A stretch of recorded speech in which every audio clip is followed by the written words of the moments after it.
Friends and aspirants, welcome to Mir academy 99। Mir academy में बहुत बहुत खुश आमदीद। आज मैं जो वीडियो लेकर आया हूं आपके सामने, ये है यूजीसी नेट के बारे में। यूजीसी एनटीए नेट जो है, इस वीडियो में मैं आपको बताऊंगा यूजीसी नेट की पैटर्न, स्ट्रेटजी और सबसे अहम बात जो मैं आपको कुछ पर्सनल चीज़ें बताना चाहता हूं, यानी best books for general paper 1। जो जनरल पेपर होता है इसके लिए बेस्ट बुक्स में इस वीडियो में खास बात यह है कि आपको बताने जा रहा हूं मैं जो बुक्स मैंने यूज़ की थी, मैंने स्टडी की थी और नेट क्वालिफाई किया था। इसलिए वीडियो को ज़रूर अच्छी तरह से देखें। तो वीडियो स्टार्ट करने से पहले अगर आप चैनल पे नए हैं तो चैनल को सब्सक्राइब कीजिए, बेल का आइकन भी ज़रूर प्रेस कीजिए। तो चलिए वीडियो को स्टार्ट करते हैं। देखिए, जो यूजीसी एनटीए नेट मई 2021 है, इसकी रिसेंटली नोटिफिकेशन आई है कि मई 2021 में नेट एग्ज़ाम कंडक्ट होने जा रहा है। तो एक्चुअली यूजीसी एनटीए नेट क्यों लिखते हैं हम?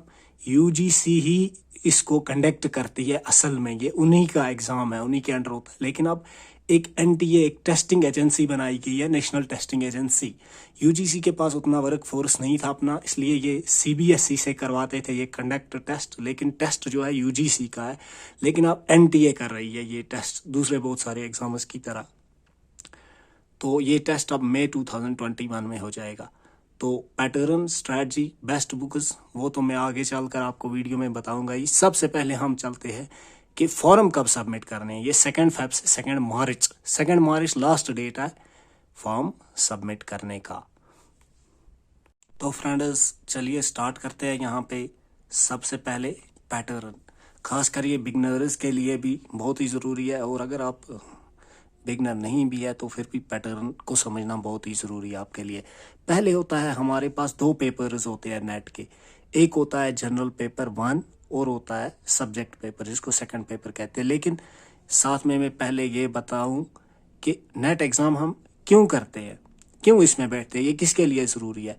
नेट एग्ज़ाम जो है ये नेशनल लेवल पे, ऑल इंडिया लेवल पे, इससे हम एलिजिबल होते हैं पोस्ट ग्रेजुएशन के बाद डायरेक्ट असिस्टेंट प्रोफेसरशिप के लिए, यानी असिस्टेंट प्रोफेसर का हम फिर ये उसके लिए अप्लाई कर सकते हैं। नहीं तो हमारे पास रिसर्च होनी चाहिए, पीएचडी की डिग्री होनी चाहिए। दूसरी बात यह है कि बहुत सारी यूनिवर्सिटीज़ पोस्ट ग्रेजुएशन के बाद रिसर्च के लिए, पीएचडी के लिए इंट्रेंस करती है। तो बहुत सारी अब ऐसा करती है कि वो इंट्रेंस नहीं करती। लेकिन किन उन कैंडिडेट्स को मतलब इंट्रेंस नहीं किया जाता, एग्जम्पशन दी जाती है, छूट दी जाती है इंट्रेंस से पीएचडी में, यानी रिसर्च के लिए, जिन्होंने नेट किया हो या फिर स्टेट लेवल का सेट एग्जाम है वो किया हो।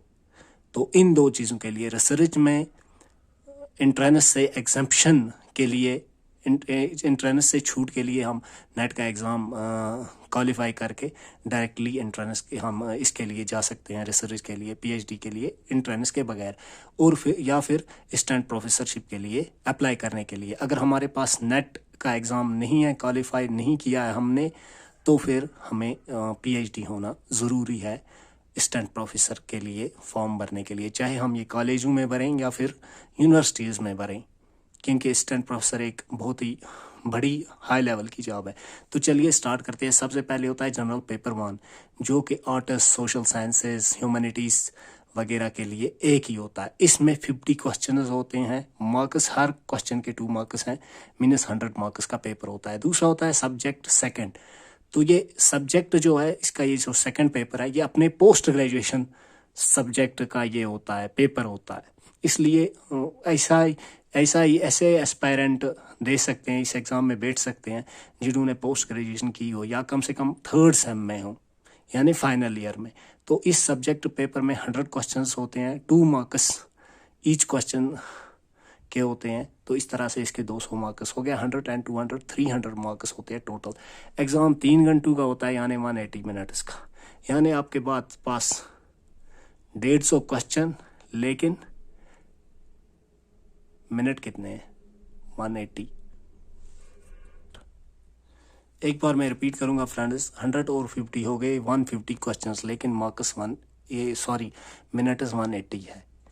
तो इसमें से हमें कितने मार्क्स लाने होंगे मिनिमम? कुछ इसमें मिनिमम परसेंटेज है। जो जनरल कैटेगरीज है, इन एस्पायरेंट्स के लिए मिनिमम 40% लाने हैं, मगर एग्रीगेट में, ये नहीं कि 40 इसमें 40 इसमें। हाँ, जब मैंने खुद एग्ज़ाम क्वालिफाई किया था तब इसमें अलग अलग से लाने होते थे कुछ परसेंट, इसमें अलग से, तब थर्ड पेपर भी होता था सब्जेक्ट का उसमें अलग से। लेकिन अब ऐसा नहीं है, अब सिर्फ 2 पेपर है।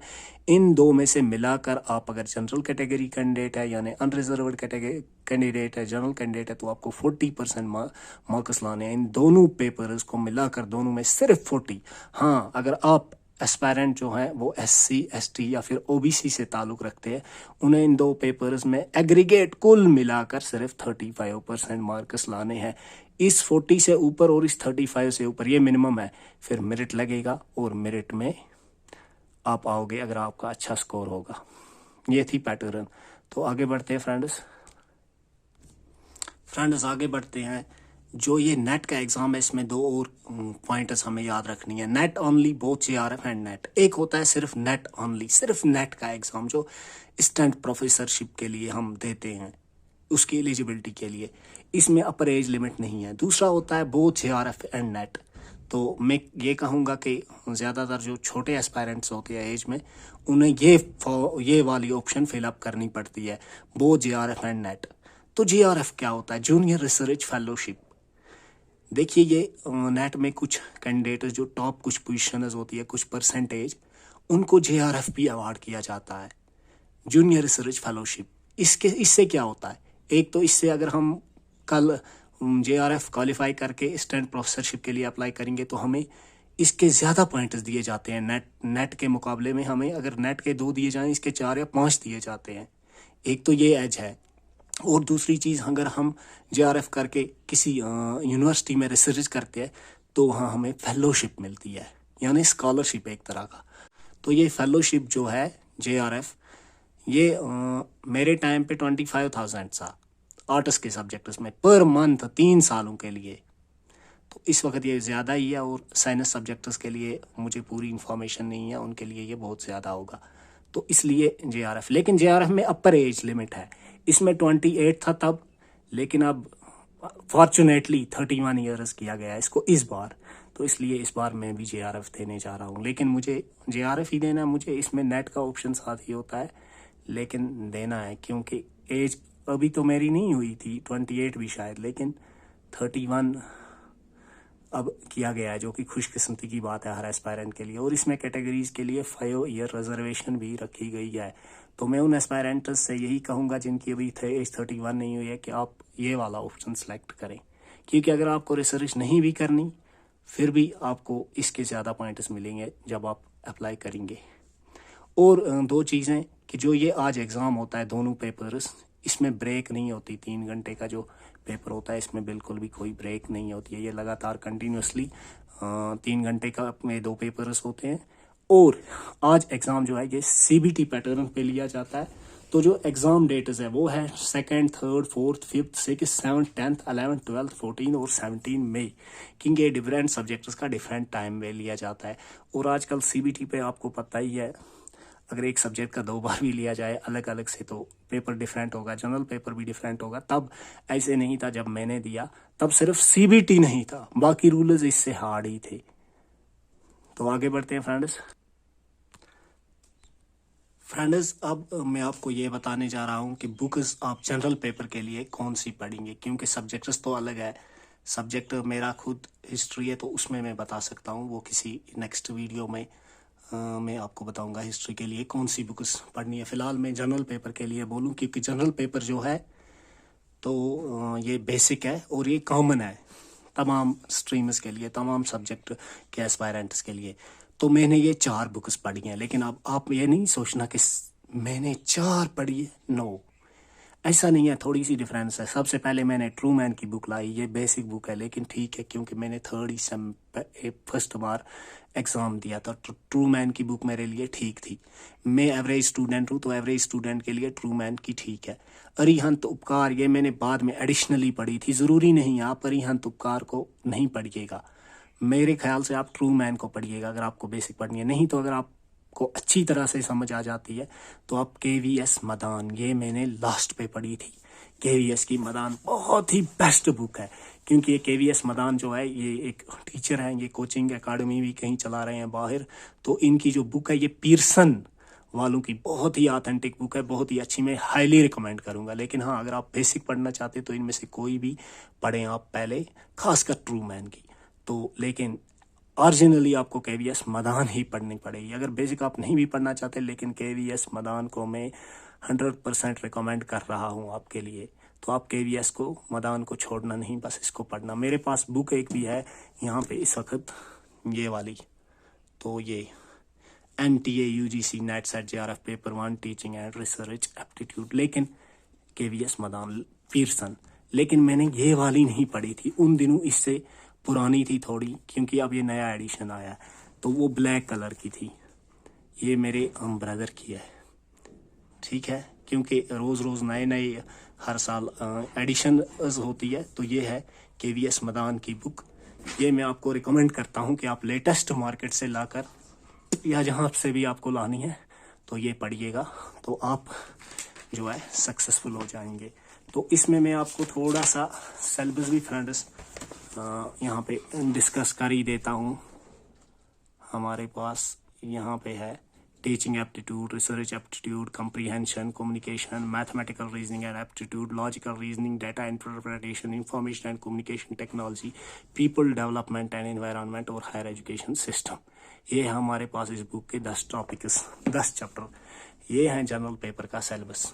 तो फ्रेंड्स, ये मैंने आपको बोला, यही स्ट्रेटजी रखनी है आपको बस। केवीएस मदान की बुक जो है, इसको आपको अच्छी तरह से 2, 4, 5 बार पढ़ना है। मैंने यकीन मानो ये 10 बार पढ़ी होगी, मुझे याद नहीं है उससे ज़्यादा भी, क्योंकि मेरा जनरल जो है वो वीक ही था।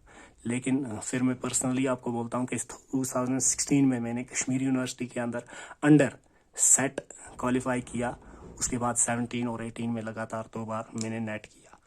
उसके बाद 2 बार अप्लाई किया था, तो कुछ सर्कमस्टेंसेस जो यहाँ पे है उनकी वजह से मैंने 2 बार मतलब एग्ज़ाम के लिए प्रिपेयर नहीं हो सका मैं, मतलब कुछ सर्कमस्टेंसेस थे। तो मुझे और बहुत सारे बिज़ी शेड्यूल था मेरा, उन सर्कमस्टेंसेस की वजह से मैं एग्ज़ाम नहीं दे पाया। तो अब JRF के लिए एक और टाइम में ट्राई करूँगा, ज़रूर ट्राई करूँगा। तो बस आप केवीएस मदान की बुक को जनरल पेपर के लिए अच्छी तरह से 2-4 बार पढ़ेंगे, अच्छी तरह से समझेंगे। और अगर कोई भी क्वेश्चन है बुक के रिलेटेड या इस पूरी वीडियो के रिलेटेड, तो कमेंट सेक्शन में क्वेश्चन ज़रूर पूछिएगा।